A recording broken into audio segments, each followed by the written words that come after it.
আসসালামু আলাইকুম। Sumaiya kitchen and ব্লগে সবাইকে স্বাগত জানাচ্ছি। আজকের ভিডিওটা দেখার জন্য আজকে সন্ধ্যার খাবারের জন্য আমি এখানে বিফ রেজালা করেছি। রেসিপিটা আপনাদের সাথে শেয়ার করি না।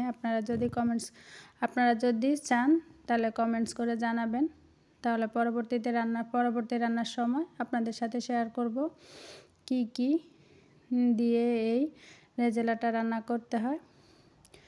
তো রান্নাটা আসলে দেখতে যতটা সুন্দর, খেতেও এই মাংসটা অনেক মজার।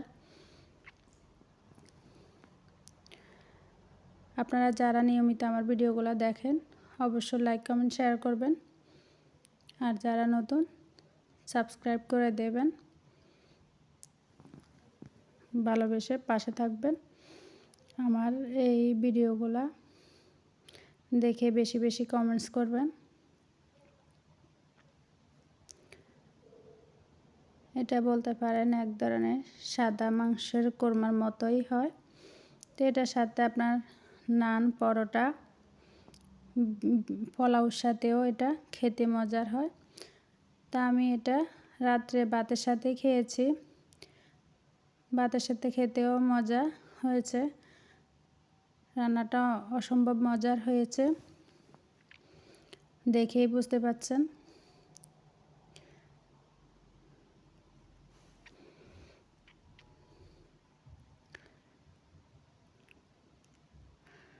বেশি বেশি কমেন্টস করবেন আমার ভিডিওগুলো যারা দেখেন, আর অবশ্যই কমেন্টস করে জানাবেন ভিডিওটা কেমন লেগেছে। আর রান্নাটা যদি আপনাদের সাথে শেয়ার করা লাগে কমেন্টসের মাধ্যমে জানাবেন। এই হয়েছে আমার ফাইনাল লুক মাংসের। এখানে মশলা অনেক বেশি মনে হয়, আসলে তা না। এখানে পেঁয়াজ বাটা, বাদাম বাটা অনেকগুলো লেগেছে। আসলে মশলাটা কমে ব্যবহার করা হয় এখানে। তা আমি রাত্রে ভাতের সাথে এটা খেয়েছি।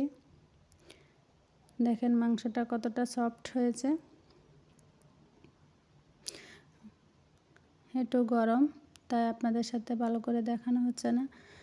তা আমি গরম ভাতের সাথে রাত্রে খেয়ে নিচ্ছি, আর সাথে আছে একটু চাটনি।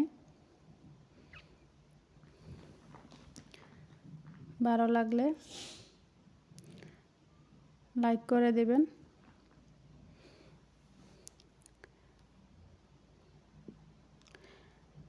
তো পরবর্তী ভিডিওতে আপনাদের সাথে শেয়ার করব কিভাবে আমি রেজালাটা রান্না করেছি।